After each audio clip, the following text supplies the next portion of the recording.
kelompok 12 akan mempresentasikan makalah kami yang berjudul Manajemen Pendidikan Islam dan Sumber Biaya. Poin yang kita bahas yaitu pengertian administrasi, organisasi, dan juga manajemen. Poin yang kedua, aspek manajemen pendidikan Islam.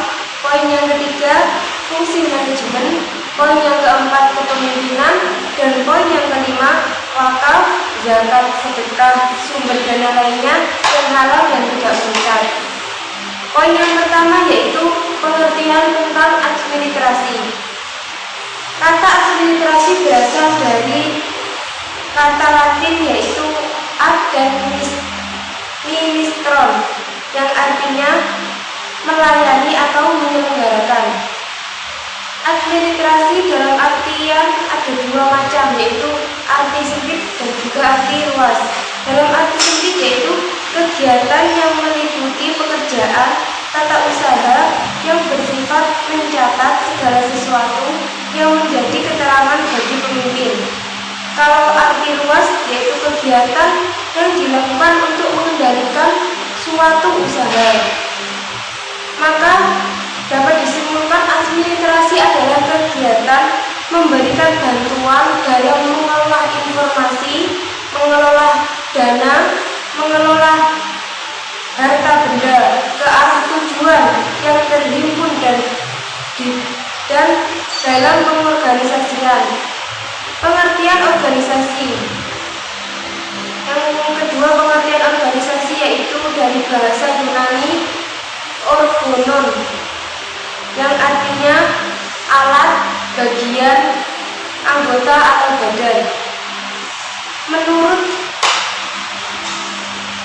Menurut Piaget dan Robinson, organisasi adalah proses bentuk hubungan yang esensial di antara orang-orang, tugas-tugas dan aktivitas-aktivitas dengan cara mengintegrasikan dan mengkoordinasikan semua sumber organisasi ke arah penciptaan suatu tujuan secara efektif dan efisien. Sehingga organisasi disimpulkan yaitu kumpulan orang dengan sistem kerjasama untuk mencapai tujuan bersama secara efektif dan efisien. Yang ketiga, pengertian manajemen. Manajemen diambil dari bahasa Inggris dari kata kerja to manage yang artinya pengelola usaha, kepengurusan, ketata laksanaan, penggunaan sumber daya secara efektif untuk mencapai tujuan yang diinginkan. Ada beberapa pendapat para ahli tentang manajemen. Yang pertama yaitu pendapat tentang Stoner. Dia berpendapat bahwa manajemen adalah proses perencanaan, pengorganisasian, memimpin dan mengawasi usaha-usaha dari suatu organisasi dan dari sumber-sumber organisasi dan dari sumber organisasi lainnya untuk mencapai tujuan yang telah ditetapkan. Dan yang kedua yaitu menurut Hasibuan, manajemen adalah ilmu dan mengenai proses pemanfaatan sumber daya manusia dan sumber-sumber lain secara efektif dan efisien untuk mencapai tujuan tertentu. Maka manajemen dapat diartikan sebagai ilmu untuk memimpin suatu usaha atau organisasi, mulai dari merencanakan, membagi tugas sesuai dengan ahlinya, serta melakukan pengawasan agar mencapai tujuan yang telah ditetapkan. Kemudian poin yang kedua, aspek manajemen pendidikan Islam. Dalam aspek manajemen pendidikan Islam itu ada 6, yaitu manajemen kepegawaian, manajemen kesiswaan, manajemen kurikulum, manajemen penilaian, manajemen keuangan, dan manajemen aset. Yang pertama, manajemen kepegawaian. Manajemen kepegawaian merupakan urutan untuk memulai rencana, pengorganisasian, pengarahan, dan pengawasan serta meningkatkan kompetensi untuk mencapai tujuan bersama dalam sebuah manajemen kependidikan. Itu fungsi dari manajemen kepegawaian. Yang kedua yaitu manajemen kesiswaan. Dalam manajemen kesiswaan ini menentukan peserta didik agar peserta didik itu mendapat apa yang sesuai dengan peserta didik butuhkan. Yang kedua, mengembangkan potensi peserta didik. Dan yang ketiga, mendapat fasilitas berupa fasilitator belajar yang dibutuhkan oleh peserta didik. Itu tugas manajemen kesiswaan untuk memberikan perlengkapan tadi. Kemudian manajemen kurikulum. Manajemen kurikulum ini bertujuan untuk mewujudkan proses belajar yang efisien serta tenaga kependidikan dapat memahami standar kompetensi lulusan, standar isi, dan peraturan-peraturan yang sesuai dengan kalender pendidikan agar prosesnya tidak berantakan, tidak terbengkalai. Kemudian manajemen penilaian. Manajemen ini cara pengaplikasiannya secara terang-terang dengan cara menguji. Penilaian ini terjadi pada keseluruhan mata pelajaran, namun tidak sempurna, maka apabila hasilnya tidak sempurna, maka akan diadakan remedial. Itu fungsi dari penilaian.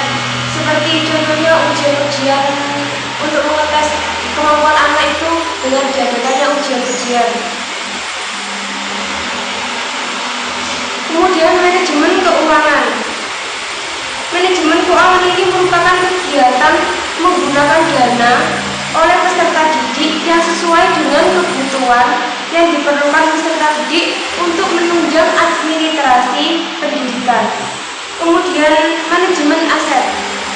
Manajemen aset ini merupakan sebuah sarana dan prasarana yang dibutuhkan peserta didik untuk menunjang sebuah proses pembelajaran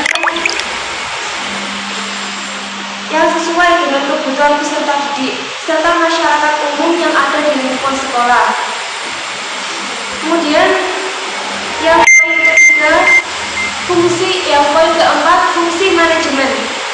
Fungsi manajemen itu ada 4. Yang pertama, planning atau perencanaan. Yang kedua, pengorganisasian atau organizing. Yang ketiga, pengarahan atau directing. Yang keempat, pengawasan atau controlling. Pembahasan yang pertama yaitu perencanaan.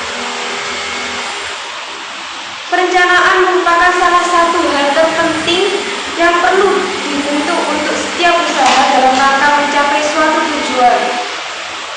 Perencanaan sendiri adalah penentu secara matang dan cerdas tentang apa yang akan dikerjakan di masa yang akan datang dalam rangka mencapai tujuan bersama. Kemudian pengorganisasian. Setelah perencanaan yaitu pengorganisasian. Langkah berikutnya pengorganisasian yaitu menciptakan organisasi untuk melaksanakan rencana yang telah dirumuskan. Organisasi mempunyai 2 pengertian utama. Yang pertama, organisasi diartikan sebagai suatu lembaga atau kelompok fungsional.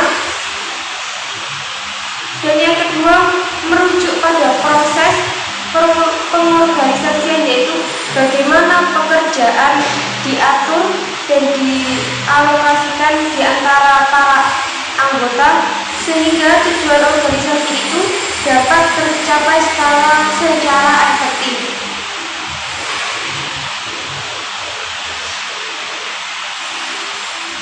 Pengorganisasian ini adalah pengaturan setelah adanya rencana. Dalam hal ini diatur dan ditentukan tentang apa tugas pekerjaannya, macam-macam atau jenis serta sifat pekerjaannya. Itu diatur dalam organisasi. Yang kedua, pengarahan. Langkah selanjutnya yaitu pengarahan. Directing merupakan pengarahan yang diberikan kepada bawahan sehingga mereka menjadi pegawai yang berpengetahuan dan akan bekerja efektif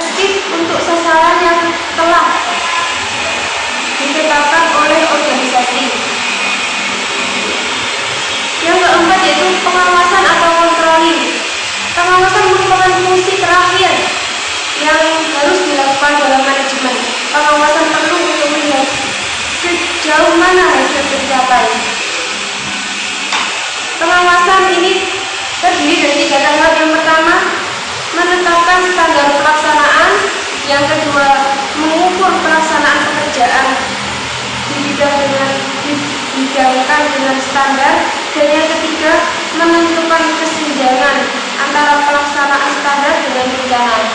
Kemudian kepemimpinan akan dijelaskan oleh rekan saya Azhar.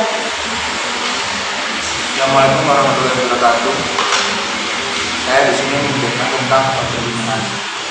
Kepemimpinan dalam bahasa Inggris disebut dengan leadership dan dalam bahasa Arab disebut dengan imamah atau imamah.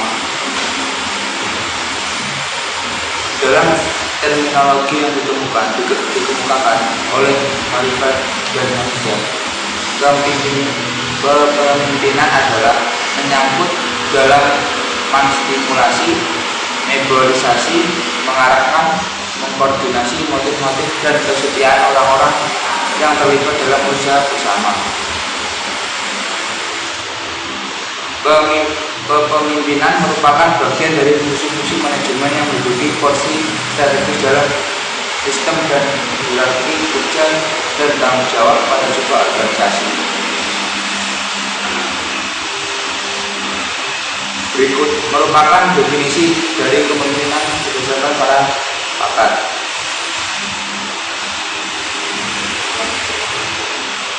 Satu, Coach and O'Donnell 1984 mendefinisikan kepemimpinan sebagai proses mempengaruhi kelompok orang sehingga mau bekerja sungguh-sungguh untuk meraih tujuan kelompoknya.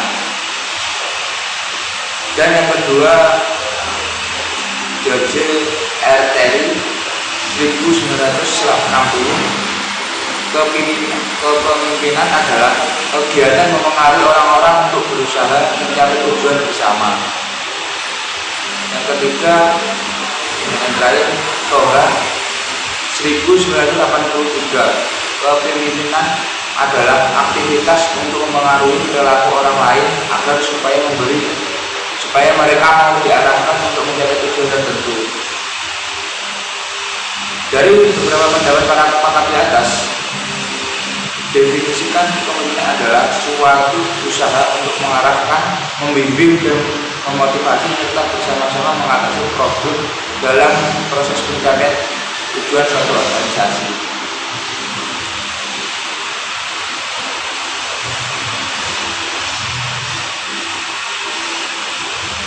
Yang terakhir ini sarana dan prasarana. 1. Wakaf, 2. Zakat, 3. sedekah, 4. hibah. Dan yang kelima, dana lainnya halal dan tidak mengikat. Wakaf. Wakaf adalah kata yang berasal dari bahasa Arab yaitu waqf, yang berarti menahan, menghentikan atau mengutang. Jangan menurut istilah dalam menghentikan perbedaan dari suatu harta yang bermanfaat dan bersama-sama sehingga manfaat harta itu dapat digunakan untuk mencari keridhaan Allah Subhanahu wa Ta'ala. Yang kedua, zakat. Zakat menurut bahasa berarti kesuburan, kesucian, barokah, dan berarti juga mensucikan.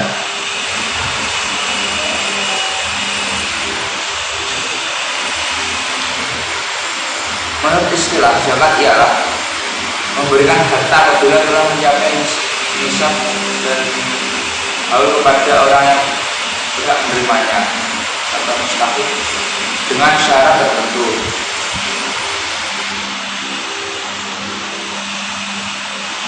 Nisab adalah ukuran tertentu dari harta yang dimiliki yang wajib dikeluarkan zakatnya, sedangkan haul adalah berjalan genap 1 tahun.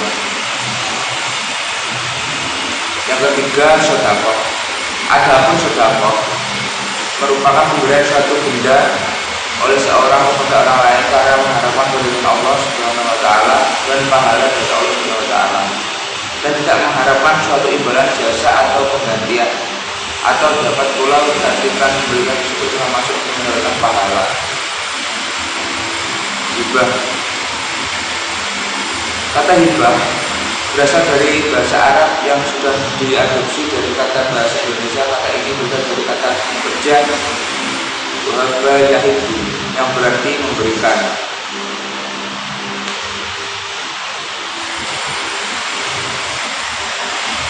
Dan sedangkan dalam kamus yang lain disebutkan bahwa kata hibah berasal dari bahasa Arab abata yang telah diadopsi menjadi bahasa Indonesia. Kata ini merupakan masdar dari kata wahaba yang berarti pemberian.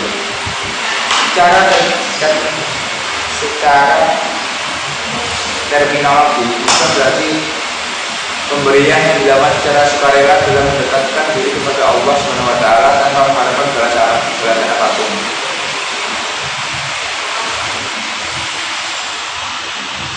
Dengan demikian dapat disebutkan bahwa hibah adalah akad atau perjanjian yang menyatakan kemudahan hak milik seseorang kepada orang lain di waktu dia masih hidup tanpa mengharapkan penggantian sedikit pun. Dan yang terakhir, dana lain yang halal dan tidak mengikat. Dalam membiayai pendidikan, maka dibutuhkan sumber-sumber dana pendidikan dalam rangka menuju proses pelaksanaan pendidikan, yaitu 1. Pemerintah, baik pemerintah pusat maupun pemerintah daerah maupun keduanya bersifat umum dan khusus serta diperuntukkan untuk kepentingan pendidikan. Yang kedua, orang tua atau peserta didik. Yang ketiga, masyarakat baik mengikuti maupun tidak mengikat. Adapun dimensi pengeluaran mengikuti biaya rutin dan biaya pembangunan. Dan berikut penutup kesimpulannya adalah manajemen diartikan sebagai ilmu memimpin suatu usaha atau organisasi, mulai dari merencanakan, membagi tugas sesuai dengan pendidikan dan keahliannya, serta melakukan pengawasan agar mencapai tujuan yang telah ditetapkan. Aspek pendidikan Islam terdiri dari berbagai aspek, yaitu manajemen kepegawaian, manajemen kesiswaan, manajemen kurikulum, manajemen penilaian, manajemen keuangan, dan manajemen aset. Fungsi manajemen sebagai berikut: perencanaan atau planning, perorganisasian atau organizing, pengarahan atau direction, pengawasan atau controlling. Sumber biaya pendidikan dapat diambil dari wakaf, zakat, sedekah, hibah, dan sumber dana lainnya yang halal tidak mengikat, contohnya seperti dana dari pemerintah.